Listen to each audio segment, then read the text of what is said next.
Autistic children, like us all, love to experience the fulfillment that comes from doing things that challenge and stretch them. However, if they're constantly faced with tasks that they don't have the skills and capacity to complete, then they can quickly feel overwhelmed. Conversely, if everything is too easy, it can become boring and menial. When skill levels and challenges are mismatched, a range of unwanted feelings and associated unwanted behavior can arise. Our children will be happier if they have opportunities to match their skill levels to activities and tasks that are important and meaningful to them. This gives them a deeply satisfying sense of competence and the opportunity to feel confident and capable.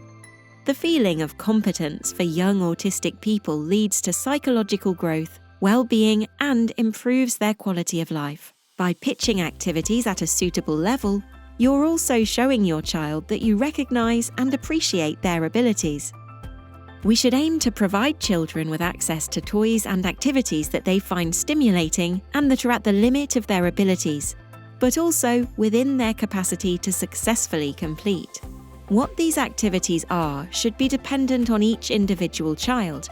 You know your child best, and can give them the freedom to choose what they find nourishing, enjoyable, and satisfying. The great thing is that if your child is enjoying what they're doing and they're engrossed, then it's most likely at the right level for them. Aside from activities that your child enjoys and that are stimulating, there are also everyday tasks that need to be completed.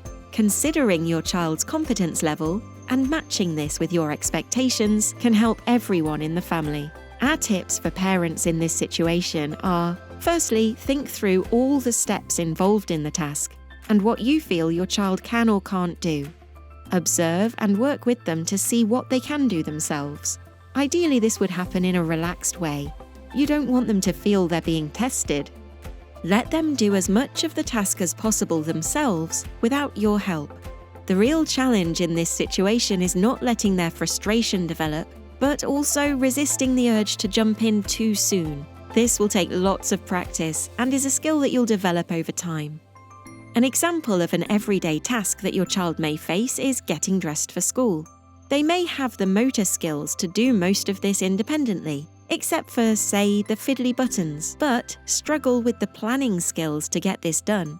If your child does find this difficult, then allow plenty of time for them to get dressed without undue pressure. It can be helpful to practice this at the weekend when there's no hard deadline. Lay their clothes out in the order they need to put them on, and/or create a diagram showing each step of getting dressed. Talk them through the process and allow them to do as much as possible on their own to complete it.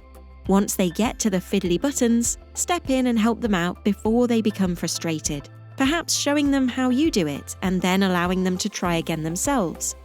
Of course, this is just one example, but could be applied to other areas in which you feel your child struggles. By not rushing to the rescue and allowing children to try to solve problems on their own, you're giving them the resilience and skills they'll need in life. You're also helping them to realize that effort towards a goal is just as important as the end result. By saying things like, "You worked really hard at this," you spotlight the effort your child has made in a task, and as a result, they're more likely to try again next time. If you think your child is feeling incompetent in everyday life, find small ways to highlight what they are capable of each day. By also giving them small tasks and problems to solve without your assistance and praising their efforts, you'll be giving them a sense of competence and improving their self-esteem and resilience.